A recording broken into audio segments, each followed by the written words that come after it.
Welcome to Other Lands Editing Podcast, where two speculative fiction writers and editors help you craft fantastical worlds by keeping an eye on exacting editing and foundational writing principles. Every 2 weeks, we bring you interviews with other writers, advice on editing and writers' craft pitfalls, and reviews of popular media to help you grow. So sit back, relax, and join Margaret Bates and Midnight Voss as we discuss all things writing and editing.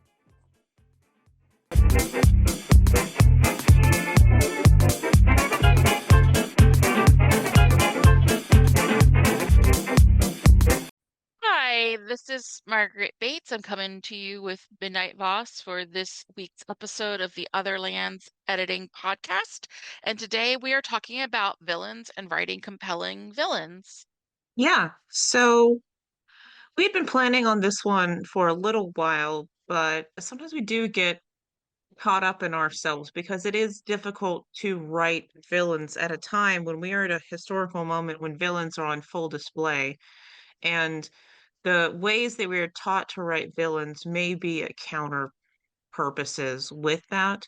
Villains in real life are right in front of you and doing things in a way that does not demand the same kind of complex fictional treaties that we often afford to our villains. So I think the first thing that we want to say from that concept is that fiction is not apolitical. That is something that keeps getting bandied around in the book talks and the bookstagrams and the places people will want to say, I just want my fiction to be free of politics, like Star Wars was. And so we have to start from that concept and realizing that for the most part, when you're looking at great forces of good and evil, no, it was never apolitical. That is not true. In Star Wars, you literally have stormtroopers coming through not that long after World War II.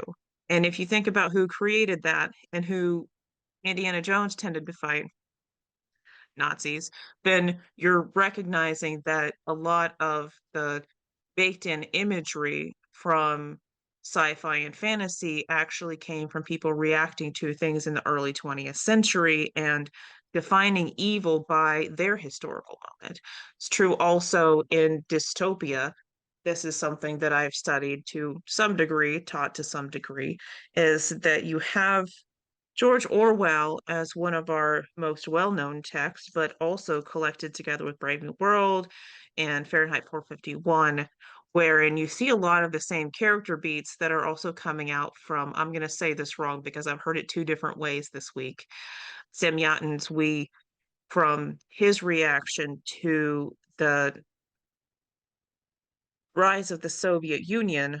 So you have multiple forces that are in reaction to the rise of communism and the rise of fascism. If you study that period at all, then you know that these two forces and people's reactions and fears regarding them shaped Europe and East Asia strongly in the ways that they were trying to accomplish things to protect themselves against one or the other. And so that comes out in these stories because they are seeing certain elements that they are afraid of coming to full fruition. Yeah, I was going to say that one thing people, especially because Orwell's quote about they were telling you to what they want you to see and you have to believe what your eyes and not the state. Yeah, it was their most important and final command to you. And so they have people on the ground where the party will tell them, we're at war with this group and we've always been at war with this group, but yesterday was different. But they just believe them because the party said so. And I think in the context of honestly the protests and demonstrations against, at this point, essentially military occupation in Minnesota for Renee Good in response to Alex Party and sympathy with Keith Porter also being lost. All of this, you get the daily briefings of, no, you didn't. They actually were going to run them over. They actually have the gun. And so I think that's why one reason that quote, so I paraphrased it badly, is making the rounds because you literally have a totalitarian fascist government or one that aspires to be all empowering, telling you you didn't see that, even though it's literally not just on video feed, but on multiple different angles of video feed in both cases. And I wanted to point out that Orwell had spent time not just in England, because he's from England originally, but he had lived in Spain during the Spanish Civil War, the 1930s. So he got a lot of ideas about fascism and how that could extrapolate to a future world from watching Franco's Spain. And that was, and a lot of people aren't aware of this, but Spain was a fascist territory from the late 30s into the mid 70s. So for 40 years, it lived under those kind of strictures. And so Orwell was also, as a journalist as well, writing what he had seen. So it's not that these are far out, these are things that get extrapolated to the nth degree if they can be allowed to run wild in something like 84 or in Brave New World. But they were based on, you're right, strategies that current communist government in Russia or like fascist government in Spain or with the Nazis were trying to do and implement to varying degrees and for varying time periods across Europe and East Asia. Yeah. And I just want to bust the myth also that Lord of the Rings is completely apolitical. What are you guys on? What are you smoking? If you're looking at a white author from a certain era, then you may see some blindness around race and or repeating harmful stereotypes, especially if you copy the homework from Lord of the Rings entirely. If you're just like, let me just crib this race from Tolkien from eras past, then you might say, ah, he thought along lines with me, but he was also coming out of a situation of war and looking at the horrors of war within that. So it's not abstract as you can't talk about good and evil without talking about good and evil, and that should reflect your position in some way. That doesn't mean that you can't also write something that's fun against good and evil. That's perfectly capable, but it's a weird argument to say that it used to be apolitical. It's along the lines also of people in Star Trek being upset that there are like too many women and black people in it, as though original series wasn't always fighting to keep the women and black people in it and allow them to do more stuff. It was It's like that infinite meme that diversity and goes infinite around. combinations. It kind of flew over your head. The when did Star Trek get woke? And it's like, William Shatner, you were there. Like you were there. I think that's important to point out that when you see it on Book Talk or in other types of air, I'm not picking a book talk, a top of booktube or bookstagram, anywhere socially people discuss books, and a subset wants to go, well, I don't want my books to be political. Written word by its definition is political. In this country, we're from the United States. There's an extreme history of who it was allowed to learn to even read and write, with enslaved peoples being denied that right. Because if you can write, you can communicate with each other across time and you can organize. And if you organize, you can overthrow people who are enslaving you. And that was part of that. But also That's true. with people who were indigenous peoples, one of the main things they would do, besides obviously throwing them off their land and putting them in reservations, would be to force the children to reservation schools or to schools where they would be taught English and would be denied the ability to speak their own language and reify and continue their own cultures. So just literally who was allowed to write, who was allowed to know their own language, who was allowed to become proficient in their own language has been for the last 250 years extreme, or more than that, 400 years, extremely politically motivated and controlled in these territories in the United States and the colonies before that. And then also who gets to tell the story and who gets to be protagonist of a story is inherently political. There's always that cliche of history is told by the victor, so you get their shade and perspective on what happened. Yeah. But yeah, The just way that we learn about World War II is drastically different from how you would learn about it overseas, especially Japan. I would add on to that reading is political. In our country, most people are on a sixth grade reading level. And so if you have taken up reading as a hobby, good for you. Because the more you read, the better you are at reading. The more difficult material you read, the better. But reading in itself is helpful to make you better at reading and not just reading, but thinking. So, yeah. no, it's about also building empathy. And so you can say that's all not going to be political. And you can also say, I just want to not think about things. I just want to read about this. I come from the discipline of romance more. I just want to read about Yeah. this cute billionaire romance or whatever. And at the same time, again, it also goes back to the whose stories get told. Because if you just, and this is a different discussion for a slightly different day, but by just wanting to put yourself in a cocoon where you only read certain types of stories and you only want to disengage your brain to only see things that you like, that could be an attempt to take the political aspect out of reading. What it is more just a willful ignorance of reading. Why are 80 to 90% of the stories you read out there are mostly about white characters? Why is it hard to find a queer story? And if you do find a queer story, why is it so much harder to find one where it's one or more of the leads are BIPOC characters? Those are all Yeah. political of whose stories get told, whose stories get promoted, whose stories get beloved. And I think that's also part of it. But going back to the villains side of it, that if you're trying to stay neutral in this time and you're trying to be like, I just want to do my entertainment and I don't want to think about anything else, then it's also that other expression. And they are all coming to fruition here because they were always admonitions. They weren't just catchy sayings. But if you're straying neutral, it's picking the side of the oppressor. So if you're cocooning off and saying, I just want to read my fantasy, or I just want to read this thriller mystery, I don't want to think about greater political ramifications or ramifications about power and control or who is in the active real world being hurt, then you're already siding with the regime, so to speak. You're already siding with, I don't want to have to care, so I'm just going to opt out, is both a privilege, usually in this country denoted by your skin color, but also other things like if you're able-bodied, if you're not queer of some kind, etc. But it's also just helping them. So the last people who are like even small pebbles in their shoes and things, spanners in the works that slow them down, the faster they're able to do what they want to do. Which also probably dovetails why our literacy level in the United States is honestly by design probably not higher than fifth or sixth grade. Yeah, they had no child left behind to make sure that as many were left behind as possible. And now we have devices in every classroom because they could sell. And it ruins people's ability to develop those critical skills early on. I wanted to add in, we're not trying to piss in anyone's Cheerios here. Like, we definitely have our moments where we just turn our brain off and watch Is It Cake? And Yeah. not everything is always heavy, heavy, heavy. And we're not even telling people what to read. We're just saying that reading is a political act and fiction is political. And to really think about your villains, then we're thinking about how are you going to strike that nerve to make us feel a sense of horror. From whence comes the horror of what's happening? Where comes this sense that we have been violating the right way of action? What does your hero think people owe to each other, and how does the villain portray that?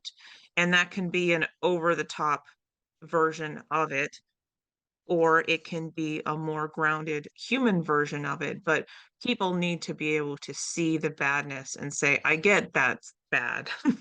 That's what makes the story worth reading. Is if you're talking about this specifically from we want to build better villains, then we need to understand that there's a range of potential villains. At the same time, while you may not be writing the most thinly veiled metaphor ever, it does need to relate to something. And a lot of your tropes and images, if you're coming in sci-fi and fantasy, were based off of anti-fascism. Yeah, I would say especially because so much of fantasy, I'm not a fantasy reader, but even I know a lot of it becomes iterations or explorations or in some way a lineage of or dialogue with Lord of the Rings. That was very Yeah, much a reaction to World War One, right? And like the horrors yeah. of what happened there. So it is baked in. And a lot of the high-tech fantasy, what if, not high-tech, but like the science fi of what if the government went evil. You can see that in a million movies, ones that aren't even based on or text, but just THX 1138 or like Equilibrium, all of these that are still just echoes of a lot of the stuff set up in 1984, which in turn comes from a lot from What Samaritans. if I you don't didn't speak have much of your either. We, individuality? What if you couldn't love the person you wanted to love? Shocker. What if there was slavery? What if there was a dark lord who was encroaching on lands that weren't his own? These are all things people have seen historically and also in the current moment because someone wants Greenland really badly. yeah. What does it people say a lot of the time as a sort of a white feminist lens for The Handmaid's Tale is a lot of things that happen to the to women in that story were things that colonial powers have done throughout the last 300 or 400 years when they enslaved or took over Yeah. different populations of And some indigenous of them or not even African women. colonial, of things that people would do to their own women. Her basis was, I'm not going to put anything in here that hasn't happened to women in history. And some of that was borrowed from things that happened to Black and brown women, then mapped onto white bodies, because she wanted it to be Christo-fascism, which is also white supremacist, but then it also ended up being borrowing other people's pain to do it. Sorry, I interrupted. No, that's a good context for it. But I just think because a lot of what we write in dystopia or in fantasy or in horror obviously builds on what's come before, that in turn builds on what people were thinking about at the time, 50 or 100 or 150 years ago, when they all, especially if it's anything based on the early to mid 20th century, was such in the shadow of two major world wars, one after the other, and the damage those did to the psyches of all those writers. Part of the reason we started this podcast is not this podcast, but this particular episode was being planned is we've been watching, I think it's the second story. Anyway, it's this YouTube channel where they have a lot of honestly terrible takes, but one day I'll Academic get into cosplay. yeah, the fanfic one again, but they had one on villains, and it was more this kind of view, at least to that particular blogger, that there wasn't really a set morality anymore, I guess is the way to put it, or that everything in the last, I don't even know what she defines as modern, but I guess 50 years, 40 years, was just too much of moving the goalposts, or everything's relativism and there's no real evil, so it's just what you want to be evil, so villains don't have a bite anymore because there is no absolute like moral truths or something. Like it basically boils down to this sort of under the surface, if you scratch it just enough, conservative agenda of, oh, everybody who's quote liberal just has relativistic moral values anyway. And it is frustrating. And I think it goes back to what Despite we're talking having about. multiple definitions, everything is quite ill-defined for her, for what is good or evil. And for her, Lord of the Rings is the best text ever, because Sauron is this big unreachable evil of the abstract eldritch horror type of evil, which is the absence of good. And okay, but then you have to define what good is. For you to understand that the true evil is the absence of good, you have to really know what we should be doing as human beings and how the bad guy lacks that. And if you don't have that in the story, you have the most wishy-washy, bland, who cares kind of stuff. I haven't fully read her, what is it, Wattpad or wherever she is. I haven't read her Substack. stuff beyond the first chapter. When we talk about our examples here, they're going to be ones that are a lot clearer on what's good and what's evil. So we put down a couple of things modernly, of things that where we get something that can be conceptual or benign or relatable, where you say, well, what's bad here? And I came up almost quite quickly with Get Out and Us, because the way that they show benign evil there through things that white people say. The dad saying, I would have voted for Obama 3 times. These people who are so visibly hiding their racism, and the quiet danger of that. It's something where even if you're not super versed in horror and you're not a Black person, you should be able to see it. And I think that's why that does so well across, even though I had someone try to argue with me that that wasn't a horror movie. Okay, someone's taking over your body, that's a horror movie. But Yeah. it shows us something that is bad in the real world that we can speculate from and get that vicarious sense of threat. And it does a really good job of it. So that's what we mean, is that it needs to be relatable, but it doesn't have to be a pantomime of what we're actually seeing, because that's not fun. I want to get involved in, as you mentioned, a lot of the fantasy will have that kind of similar concept of, ooh, bad guy doing X. You don't want it to be too on the nose, because then you're pulled out of it and it's not fun. But if you do it well, then I can get that sense of fighting evil and winning, because it's hard to win. Boy, is it. So what does that mean when we're actually trying to write the villain? What do we need to do to make it take us away into the world and have something truly terrifying? I think one of the things that we talked about a lot and that I see as an editor a lot, honestly, is the presence on the page of the villain. And I say this because I think in fantasy books that were traditionally written, you're able to be mostly either third person close or even like third person omniscient. So you could have chapters or excerpts from the bad guy or the bad guy underling points of view. Sometimes even if it's just a little glimpse, you could feel the presence because you'd see that glimpse of them or that glimpse of that guy or whatever. I have been, because it's what's popular, getting a lot of romantasy stories in the last, I'd say 2 years. But because they're a mix of romance and fantasy conventions, they happen to usually be close first person, present tense, from usually just the heroine's perspective. Sometimes the hero's, they're often heterosexual. The hero's perspective is linked in, but not always. And so because you have such a limited point of view, often since you're just trapped in the heroine's perspective, you don't get much of a sense of the villain on the page.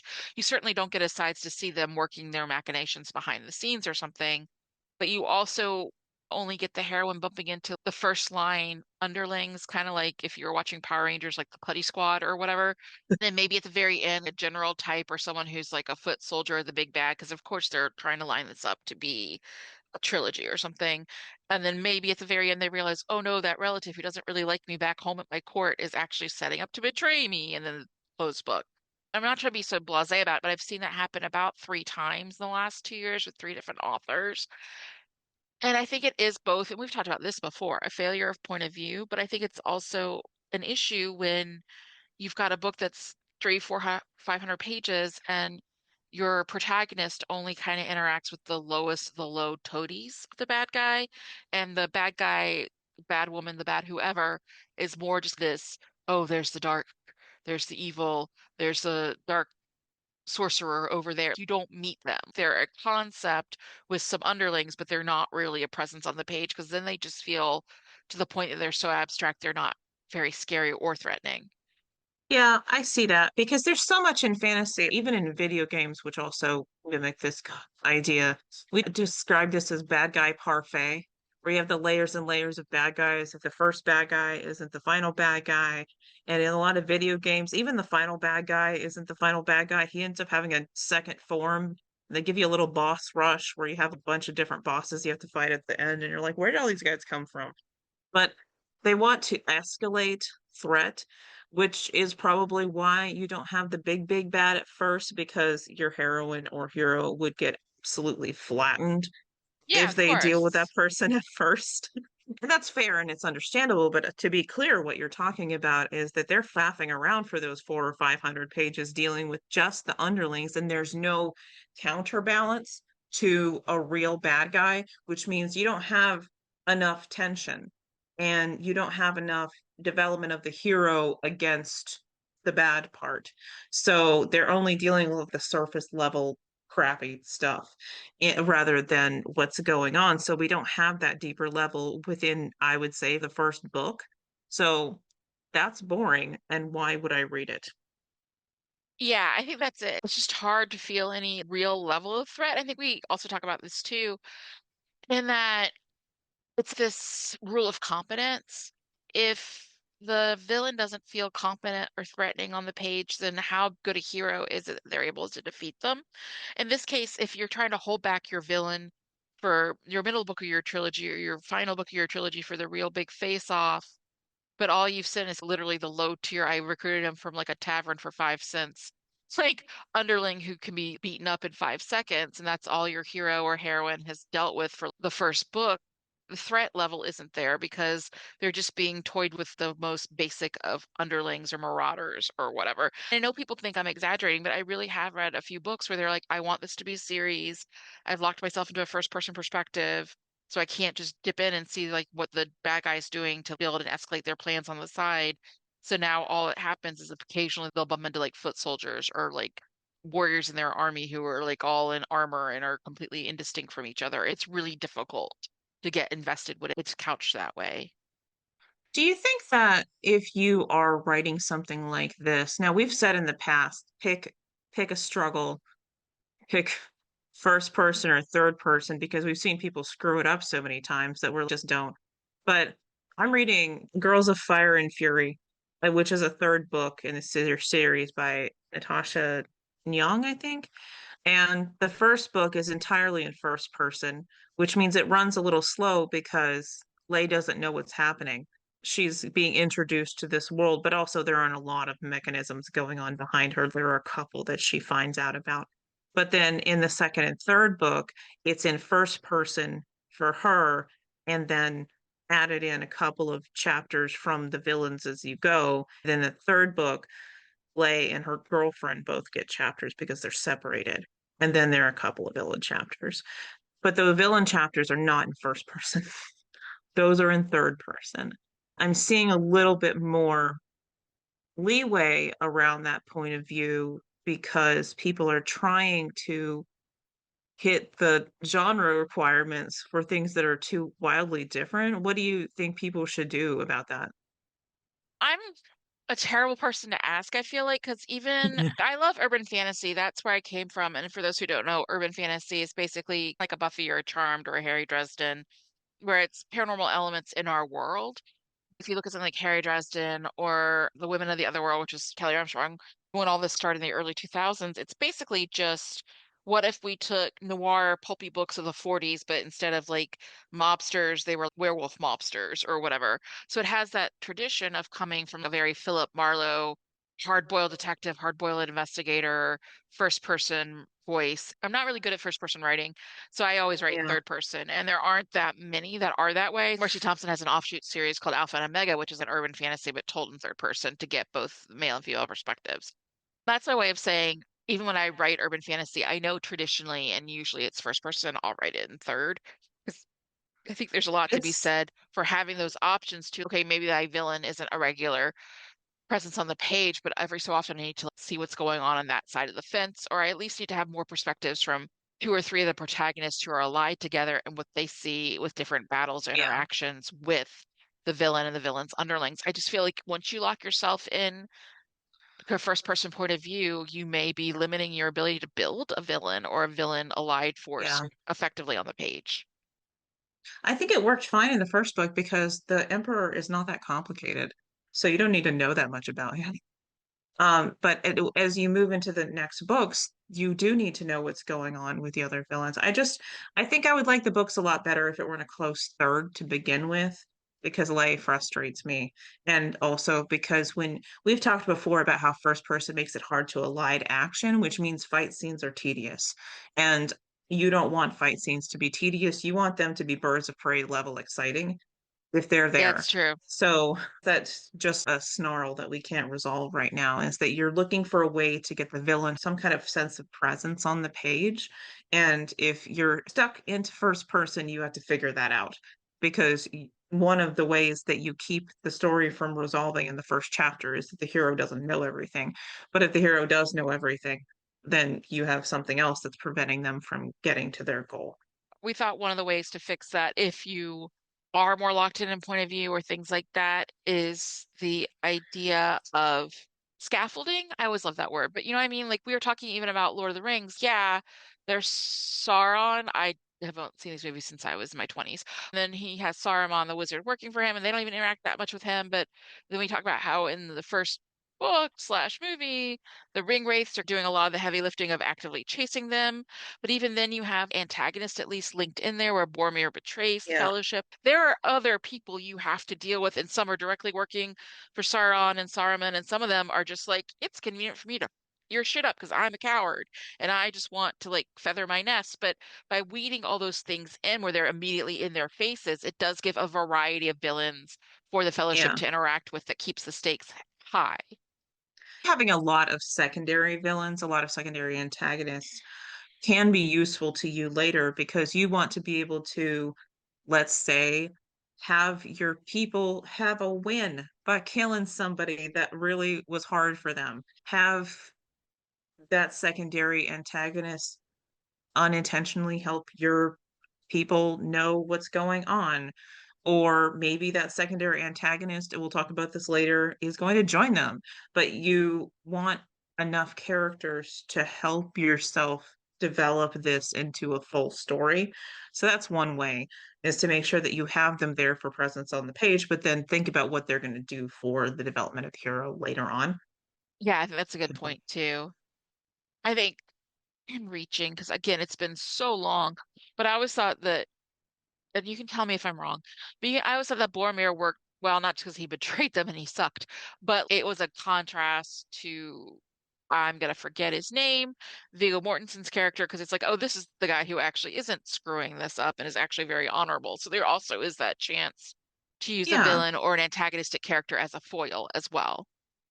you see them as a reflection.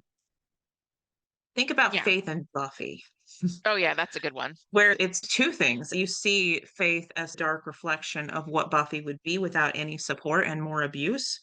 And then you keep her around because she's going to become one of the good guys later. Because that was always there, because she and Buffy are not two sides of the same coin, because they're not that different. It's just that things happen differently and they reflect each other. So it's interesting when you have characters that are reflections of the character. I guess foil is the term, but not in a classical way, because it's not like they're direct opposites or anything. You have characters that will help bring out something in your hero or Yeah, protagonist. yeah, I feel, and this is a more extreme case because in this case, Killmonger isn't redeemable. But I feel like in Black Panther, the first film, especially, Killmonger is set up as this foil to T'Challa. In a way, they're both wrong because T'Challa wants to Right. assume the throne, but he still wants to keep everything with Wakanda's tech for Wakanda, keep them hidden, and not reveal themselves to the greater world, which could help other people of African descent have more help and technology and a huge, powerful kingdom behind them. And Killmonger obviously wants to just flip the script and be like, now everybody who isn't us is going to be oppressed because we have the tech to do it. And neither way is correct. There's a third way.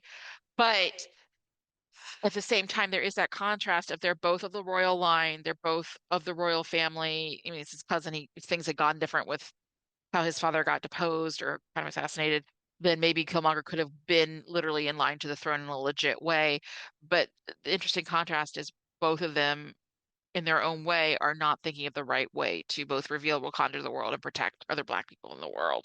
They're Yeah. just in different streams of that. One's a super isolationist and one's like, I'm gonna rain down revenge on you for forever. And I also think of Killmonger as until he gets to that step of I just want to genocide people, just reverse it. You can kind of agree with him to an extent. Like when he goes to the British Museum and he's talking about you stole this, you don't even know what it does or what it is. There's a lot of literal real world truth to that. And there's a lot of, oh, I understand where this guy's coming from. This does suck. But yeah, so I think that makes Yeah. it interesting And I think that that's you where can see sometimes that. people are like, oh, you're being relativist because the bad guy is, there is a problem if you put the correct perspective in the bad guy's mouth and then just have them kill a baby so we know that they're bad. Um, Yeah, there is but for sure. it's for that particular movie, the point is that they're both on the wrong track and everyone should have listened to the woman from the beginning. And Yeah, it makes the villain more complex if they're not full out evil, which I guess goes to our next point, is that in fiction, often, not always, you are called upon to give the villain more nuance than they have in real life. So with Killmonger, it's very interesting because he has some very compelling backstory of what happened with his father, that he grew up in America, which tells you a lot about what he's yeah, seeing in our particular idiom of violence and insanity. Who wouldn't become a supervillain if you haven't? Good job. And so you've got that complexity going on alongside intensity. And so he's a more complex villain than you might have otherwise in the real world, because we look at our villains right now and you're like, they don't even like animals. So if you had someone on the page and you said this person who's in charge of this organization shot her puppy in the face and her people killed someone whose last name was Good, you'd be like, that's a little on the nose.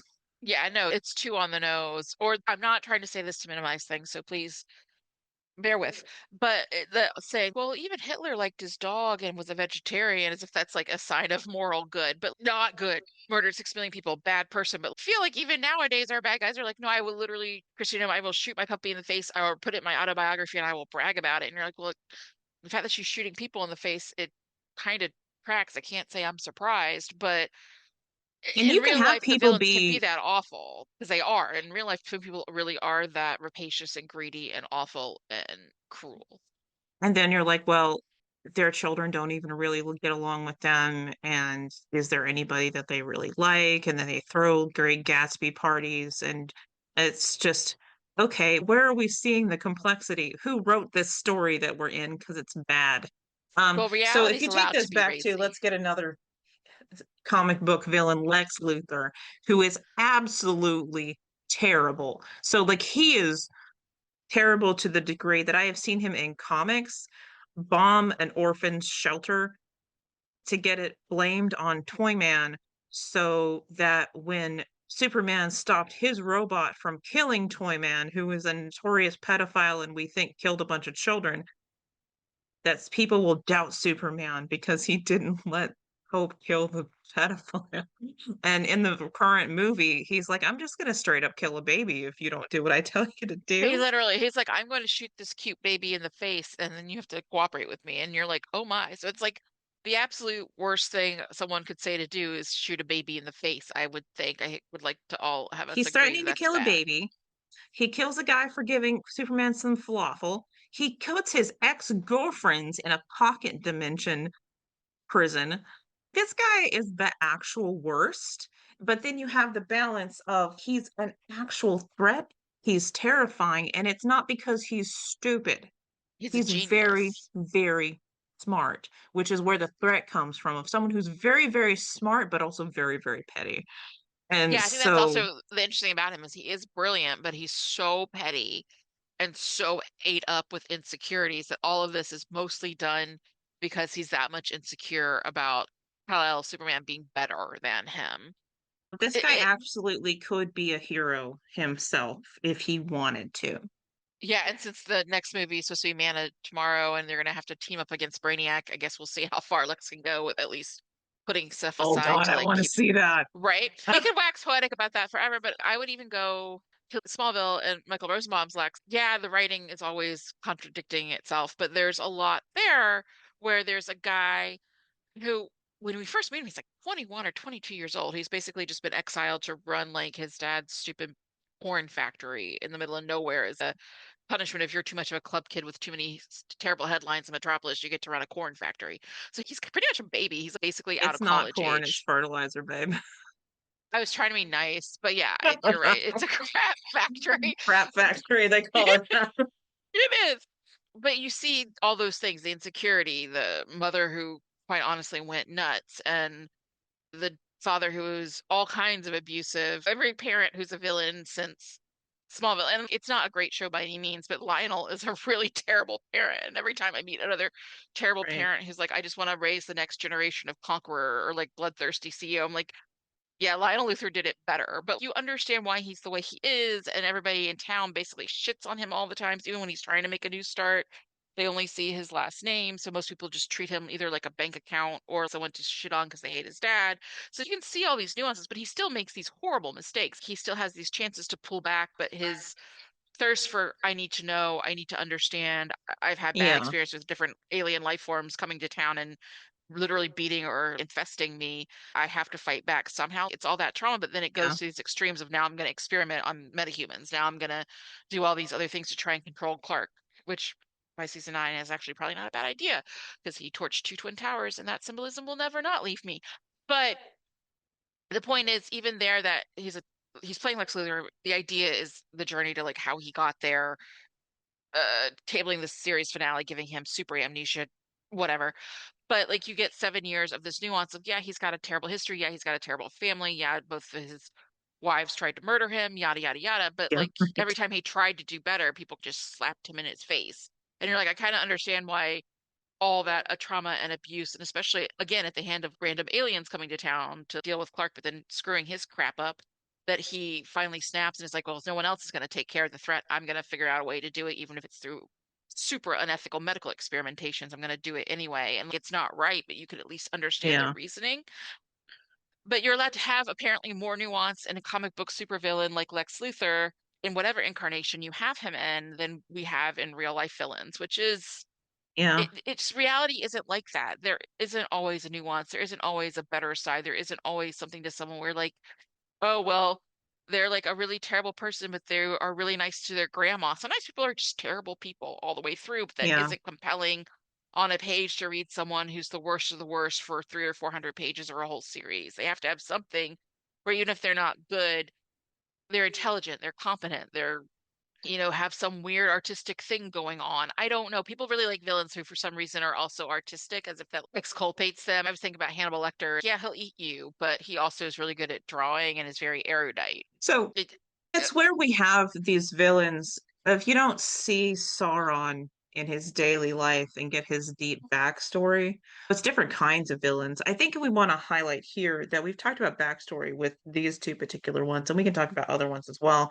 is that we want backstory with villain in providing nuance to understand them, but not excuse them. Because yeah, that is a way that you fall off in writing the villain, is if you have the villain do all this stuff and then you info dump their backstory to the hero and they're like, oh, poor guy. And then suddenly they're on their side.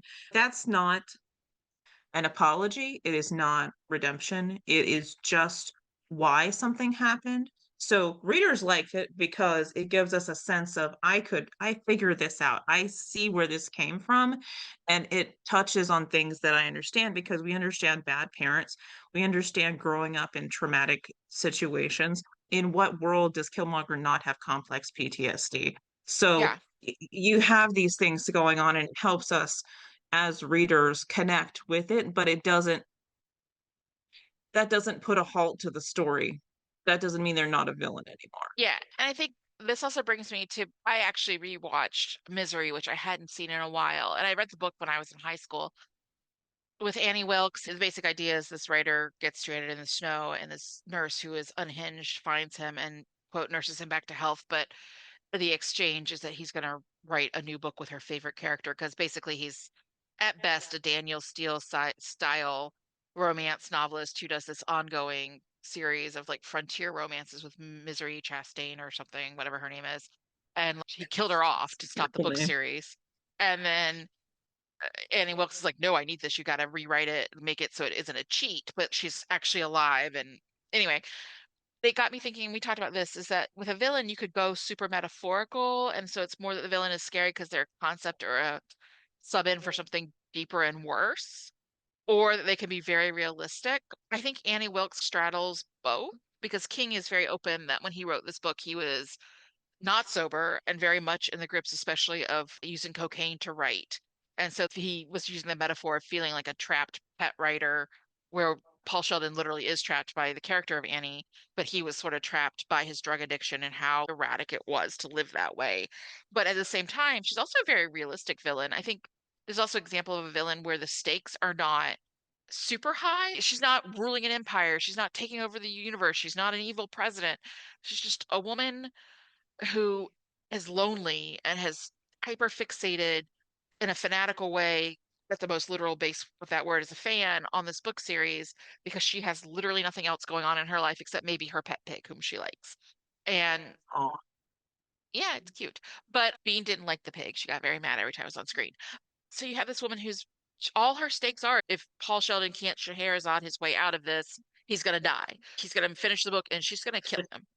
And so that is a stake because you don't want this guy who you spend a lot of time with because it is dual point of view, but close third to die. You're like, oh, he's trying to be spunky. He's trying to find ways to, his leg is broken, sneak around the house. Then he's hobbled when she realizes he's been sneaking around the house. So then he's really in trouble. But you're like, I don't want him to die. That's a decent enough stake that this one dude who I've come to like and root for as a survivor in this book, I want him to survive. And Annie's the thing standing in the way of that. But I think what King does, I say as someone who's familiar intimately with bipolar disorder, is the chapters that are from Annie's perspective, where she's in her low moods and she's feeling down and she is just spiraling to herself. I don't know if sympathetic is the word, but they're understandable how deep and irrational her throes of despair are because her eventual plan is once the book Misery is done, she'll read the new book, and then she'll kill herself and kill Paul as this ultimate act of love because she's obviously not rational. But you have these moments where you're like, I see who this woman is. I see how she has nothing. I see how she is sick and she is prone to these huge fits of despair, but that doesn't be like, oh, well, it's okay. You can just kidnap someone, cut off their feet. In the book, he's hobbled by literally having his feet chopped off and torture him. That's not okay. But you get to understand the villainess, the nurse, Annie Wilkes, as someone who is also in her own way a slave to her, the way her brain chemistry works and the way her isolation has worked against her. And it doesn't Yeah. make her rootable. You don't like her, but you understand where she's coming from. But at the same time, I think King, as well as he could under so much cocaine, was like, this is the metaphor of how I feel being jerked around by the vicissitudes of cocaine like a puppet. So it is this villain who is both very realistic and understandable, at least where her motivations come from. Not excusable, just understandable, but also a villain who stands in for a more metaphorical issue or struggle. So she does straddle the line of both pretty well. I think we want to transition there. As you were talking, I was thinking how this connects to our next point, and it really is the issue that goals, motivation, and character are given to villains too. The more of the big bad, the more abstract it is, the less we know necessarily, because sometimes you have this ineffable force that you're up against, and that's a type of villain. I'm not saying that you can never do that because there are a lot of types of horror that will deal with the ineffable villain, but you're thinking about everyone has reasons, even if they're not good ones. I have a couple of examples of that, and I'm going Yeah, to start with the worm cult from You Weren't Meant to Be Human. Now, we don't have any chapters from the worm cult. We don't have them telling us their sad backstory, but we know that they have motives. And these are not sympathetic motives, but this is what they are aiming to do that we become more aware of as we go. And knowing what the villain's motive is, why they're doing the thing they're doing, eventually will help you as the writer drive it. And eventually the reader will know as well. Then on the more grounded version, we have, since I'm going to talk about Zuko later, Azula, as we talked about, understandable but not excusable backstories. They both come from the same abusive situation, household, and the Fire Nation. If you're not familiar with Azula, I don't know where you were in Avatar. We have Prince Zuko, who is the scarred prince who is trying to capture the Avatar, and Azula is his sister, who everyone agrees is a crazy bitch. And so Crazy Bitch is always coming after him, harassing him, but also trying to get him to rejoin the family because she has this weird sense of needing her family to be complete and whole. And her goals are so freaking clear. It's ridiculous. She probably has an undiagnosed mental illness. Her mother did not like her, and her father encouraged the worst of her impulses because he is fascist overlord and he wants her to use her power. So throughout the narrative, she's a terror to everyone around her until she loses all her friends and then has a psychotic break before fighting her brother for the final time. And it's compelling because while she's not likable, she's entertaining and you see where she's coming from. She never had a chance because she didn't have the kind of mentors that Zuko ended up having. He had his mother's influence and Uncle Iroh's guidance. And I think it was actually lucky for him that he was kind of crappy at firebending magic, whatever, it's not magic, but firebending of like their type of magic system. He wasn't that good at it at first because that meant he didn't get the attention from his father. And they're both trying to get Ozai's approval, and it's never going to be enough because yeah, they've been put into this situation. Then we think about Ballad of Songbird and Snakes, which came out semi recently. The entire book is from Snow's perspective, President Snow, because comes from the Hunger Games. And he's hard to read for a couple of reasons because he's insufferable for starters. I do not like him, even in his youngest version. But you see where he's coming from because he was alive for this war previously. And during that war, he was a child watching people eat each other on the streets. And he grew up hungry because of the money situation. And he was raised by his grandmother, who has peppered into his mind the entire time. Disdain for the districts and this sense of both entitlement and deep insecurity and need to control chaos. And then he becomes groomed by Dr. Gall into understanding that we are at any moment a second away from a Hobbesian's collapse into a state of nature where everyone kills each other and will be extinct. So, from his perspective, it makes sense, but he is not sympathetic throughout. The way that he talks about his love interest is so possessive and so disgusting. And then towards the end, where he's decided that she's turned against him when she's really just trying to run away from him, is that he, in his mind, has to immediately justify destroying anyone who's in his path. So he's terrible. But you see his goal motivations and character very clearly in that book. And for that reason, anytime he shows up from that point on, we know where he came from. We know what Yeah. created that. And we're very happy he died, actually, by the time he get to the end of Yeah. the Hunger Games. I think the next part that goes from is we're talking about villains, we're talking about their motivations, we're talking about seeing what drives them and seeing them as more than just one monolith or cliche, because again, fiction has to be more nuanced and integral than real life.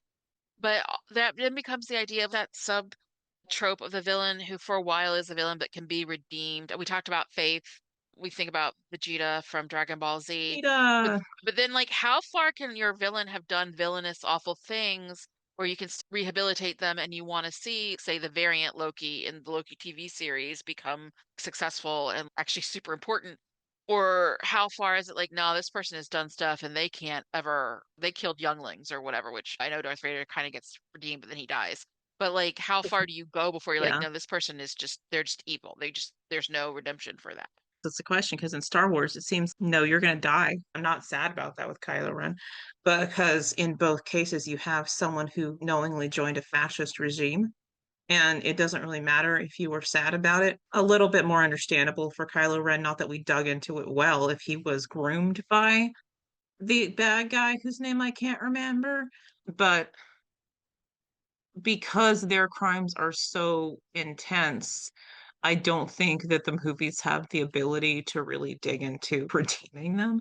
The scope of it is too much of but then you mentioned for Loki, where because he's a variant of the Loki who actually hasn't done some of the worst things that we've seen from him, Yeah, it everything since makes the it Battle of New easier. York, he never did. So I'm going to go back to Avatar. So you have two redeemed villains here. You have Zuko, who spends the entire stupid series figuring his shit out because he's also a teenager. There's a line in maybe the first episode of "You're just a kid" to the Avatar, and he says, "Well, you're just a teenager." He's very young, and that youngness is in his favor because he's vulnerable. We've mentioned that he has a rough home life, but that he was also scarred because his father challenged him to a duel to the death over saying that they shouldn't send their troops out to be slaughtered. Because we watch all of his redemption and he hasn't done that much villainy, he's a lot easier to redeem. We're waiting for it. And they're like, why are you not redeemed yet? Can you just go to the other side? But he's working it out the whole series.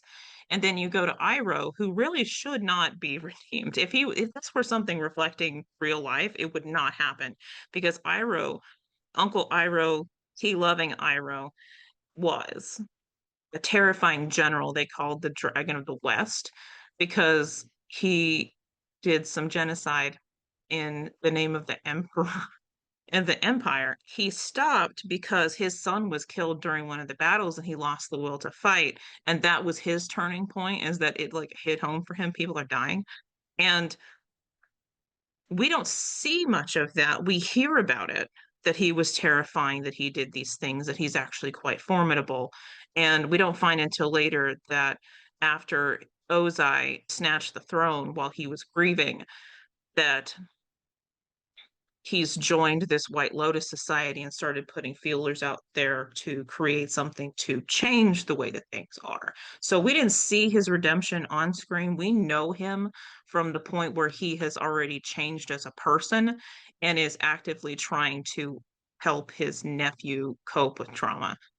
Because that evil isn't on screen, it's a lot easier to accept him as a redeemed hero. Does that make sense? Yeah, it does, because it's a lot different when you see the weight of it on the page. And I just watched you murder a bunch of women, or I watched you set a village on fire and babies screamed on the page. You know what I mean? That's a lot different than that was isolated in time and place, and we only see you now as the redeemed character trying to help and foster good relationships with your nephew.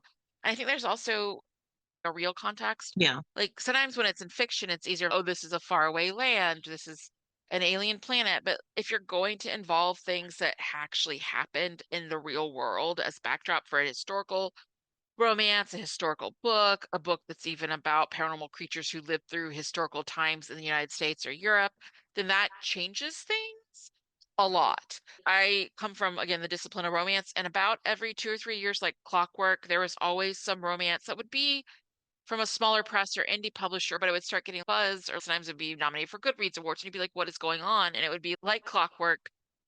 He's a Nazi guard at a concentration camp, but he's really going to be one of the good ones. And this blue-eyed, blonde-haired, half Jewish lady who's in the camp, it's always an Aryan-looking, only partially Jewish woman, is going to rehabilitate him with her. And that doesn't work. He's a Nazi. A Nazi is a Ew. Nazi, is a GD Nazi, and they agree to genocide people. And there isn't any amount of, but her vagina is magical that's going to fix the fact that he's a Nazi. Like, it's not. Like, there isn't. And I think you see that also there's a romance, and this is kind of the thing that tore down the Rita Awards after decades of it, was that it had gotten nominated and got into the finals as a finalist. And the hero had been a former cavalryman who had murdered women and children at the massacre of Wounded Knee and like just slaughtered, flat out genocided a bunch of Native Americans. But he was the hero. And people were like, how can you have a book that's a finalist for an award where the hero gets to be redeemed from this wholesale murdering tons of Native Americans? And I think you mentioned this too in some of our pre-show notes, was the idea of, and it comes up all the time. It came up in an Interview with the Vampire. Louis is from France, actually, in the books, but he owns this big southern plantation. And they Yes. recontextualized it in the show because they said it in the 1920s in the Jazz Age in New Orleans, and Louis is a black man in that. But Anne Rice wrote it as very much a glorification of plantation houses. And then you have Jackson in the Twilight series is a former Southern Confederate soldier who eventually becomes a cavalryman out in Texas after the war, and he's turned after that. And for some reason that I do not understand, because it is not in the original book series, and the main showrunner for the series, Julie Plec, I believe, is from upstate New York originally, but in the Vampire Diaries and the TV show, not again in the books, it's rewritten so that the Salvatore brothers, I think maybe just Damon because he's the older one, serves as a Confederate soldier for Virginia in the Civil War. So you have this recurring theme of the last 50 years of vampire literature. And again, Stephanie Meyer is from Utah. She's Mormon, so I don't know why she needed to have a Confederate vampire either. Of the good now Confederate vampire, and I just no. I mean, it's in True Blood too, right? Bill Bale. Yeah, you're right. Bill. Beal. He's also a Confederate. They do it every time. Was nobody a Union vampire? Like, Why were all the what the hell? vampires on the side of the Confederacy? It's just, it's an idealization of Southern culture during that time, which was essentially a Landed way gentry. for, yeah, it's landed gentry. It's not ideal. No one was having a good time except for the people at the top. This was not Yeah. like everyone sipping around, like hanging around, sipping sweet tea. It was not great. That there were movements like the free land movement, and they weren't, not racist, but they wanted new states to not be slave states so they could have a chance at being an agrarian culture on their own. It was a dominating force that was not good. And so watching people continuously idealize that culture is gross. Yeah. And And I say this is a woman who grew up in Tennessee, and my mother is from North Carolina. I spent yeah, my summers yeah, there. I So grew up in Tennessee. yeah, So, we're coming to this and as in context from people who Tennessee, grew up like, in the I don't know how culture. true this is, but you will have people in Tennessee who say that, well, their grandparents or great grandparents hid when the Confederate army came by to recruit people because they did not want to be part of this.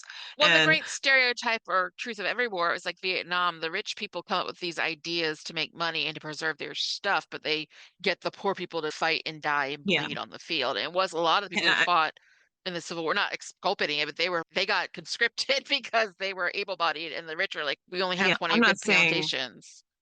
I'm not Yeah, saying people in Tennessee are better than anyone else. I'm saying that they have like the feeling on the ground is not unanimously, oh, what a what a great times there were back then. For bells some and people, balls they're and like, yeah. we're poor mountain people. We just hid in the holler. And so this is not part of us. So it's not a universal thing that you can romanticize. It's just kind of nasty. Um, But and these it have doesn't make any sense to historical me. Like, it would be kind wrongs. of funny if there was a whole contingent of vampires on the Union side where they just turned some people so they would have a chance to like tip the scales. F more But stuff up. Yeah. But I just feel that like would be funny. when you're But talking about real life tragedies that and we keep mentioning vampires, but in this case, your vampires have lived through that you can't just be like, yeah, no, he was a nice Nazi, but he was a pretty cool Confederate soldier. No, they were doing things in our real world that had real world context that still reverberate and have ramifications literally through to today and from they don't have the any descendants. consequences to it. If I remember correctly, that one where the guy was like, I just slaughtered some people at Wounded Knee anyway, so let me go have a romance. Of Yeah, if it's you're gonna backstory. have some character that you want to have us relate to, now I'm not suggesting that you use atrocities against Native Americans as your backdrop. This I is would what brought not down unless people that's your villain. during one of the J2 fanfic things where they were setting a romance in Haiti during the crisis I of like remember that. read Oh the my God. room I of think there are certain if things where if someone participates in them and they are real world that you can't use them because there's actual real trauma yeah. from that. One, think about the real trauma and what people who have experienced that trauma are going to think as they're reading it. But two, if you're going to have someone do something shitty, there have to be consequences. To which I'm going to talk about the shit wizard himself from the Mighty Nine. So, one, this isn't a fantasy show. So, this isn't a real atrocity, but bless his heart. He goes Caleb? by Yeah. Caleb because he just stopped using his real name because he had that much of a break with reality. He got conscripted into this school for wizards. Even his parents thought it was a good idea. He got groomed by Trent because, of course, his name is Trent. And he taught these people how to use their magic, but then had them so wrapped around their fingers when he said there was an uprising back at his hometown. He went there and set everything on fire, including his mom and dad and his cat. His cat. And that's pretty bad. But the reason it works for his character is that he immediately had a mental breakdown. They put him in an asylum. He escaped. And when we meet him, he's covered in shit It's a and living on the self-flagellation street. exercise. Yeah. Yeah, he's completely destroyed, and he says that Trent took away his magic. Quote, he can still use that magic. He just doesn't because he knows he has that capacity for violence and he will literally lose it. And we've seen him lose it twice. Once when he kills someone so hard, there's nothing left with that fire. It's actually almost funny as he keeps setting on fire, that corpse is dead. And then when Trent gives him like the modicum of hope that he might be able to change what he did, he has a moment of doubt because knows that he's still influenced by this person who his cohort calls father. That's so creepy. So he's done some incredibly terrible things. If he had this character and they were just like a cocky little asshole, it would not work because you'd be saying like you have caused so much damage. You killed people as an assassin before this happened. You did not regret it until you realized what you'd done to your family. But because there was so much consequence for him, this impacted his and shattered his life. Yeah. It works. And now he's actually like trying to work to help people. So you have both of those things. There need to be consequences for them. And then And atonement. some kind of atonement. And in a romance story, again with one of these endless, but I rehabilitated the Nazi with my love, which are usually, I'm going to be honest, from small presses that are religious and faith-based presses, and it's a weird appropriation of essentially Jewish trauma to tell a Christian story, which is all kinds of also effed up. But if the whole point of your book is now this person gets redeemed because of love / also Christian love, I'm sorry. You put people in a gas chamber and didn't give a crud about. Sometimes I think there are some crimes, if they're real world contexts, that are so bad that you can't be redeemed. If the whole point of the book is just giving you a happy ending, why do you think you deserve that? Why do you Yeah. think you get to literally ride off into the sunset with happiness when you have ruined thousands of lives? I don't know if that And really the ever bigger is the cosmically damage, balanced. the bigger the redemption has to Yeah. be. I mean, this takes us kind of to Vegeta, right? That's the same reason that Darth Vader dies. The more damage you cause, the more you have to give up to fix I it. mean, I And might even so, what say, does your character have to do to make those actions toward redemption? This is the same concept when you're in like quasi enemies to lovers, and he is an absolute terror to her for 90% of the book, and then they have sex. No, if he is bad, he needs to be good later. They can still have kinky sex, but he has to make it up to her. We want to see some groveling, okay? He can still be his like dark self otherwise, but he needs to actually make it up to her. So if he has made a genocide of the goblin people, what is he doing to fix that? yeah. Anything?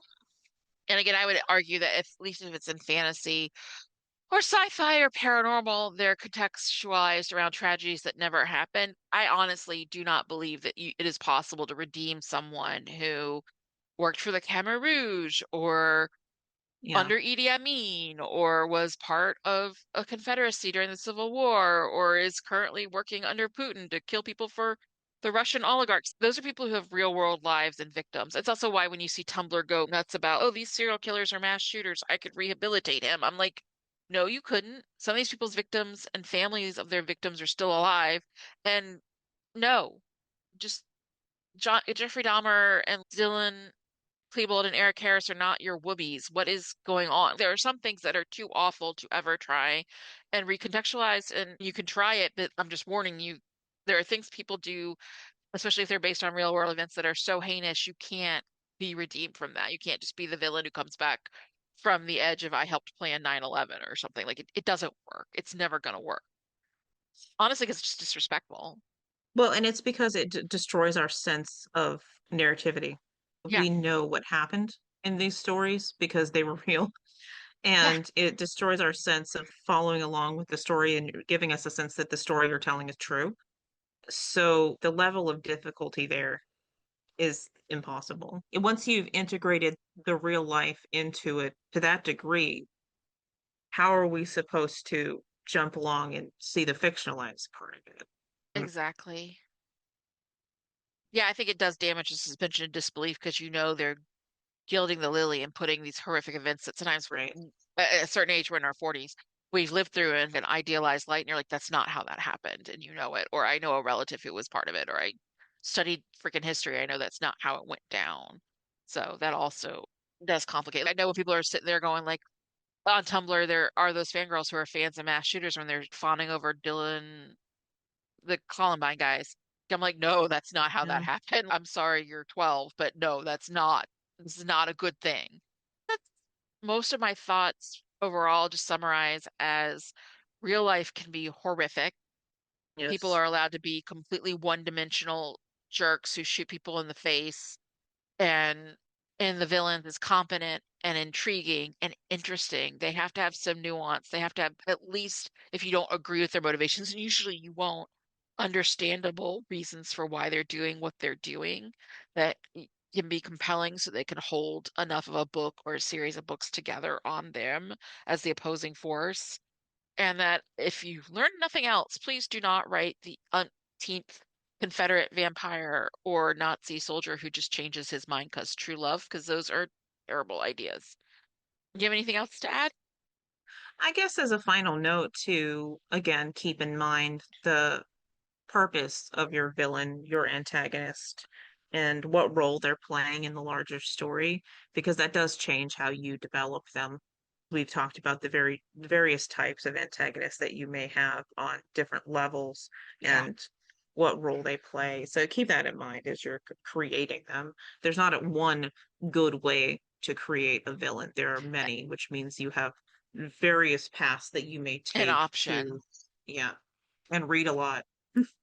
And I because would then you can say see how other people created a villain that you're like, ah, yes, rubs hands compelling. together like a little raccoon. Let me steal this trash. So it does give you perspective on different ways to shape villainy within your text.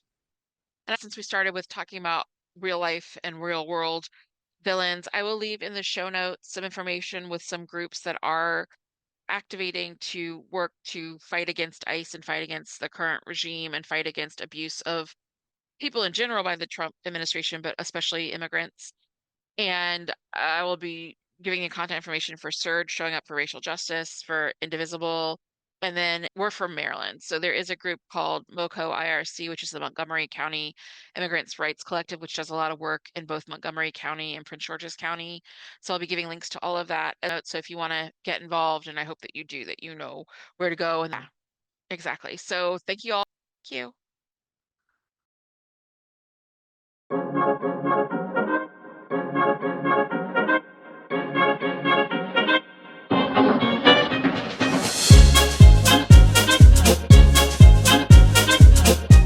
Thank you for joining the Otherlands Editing Podcast.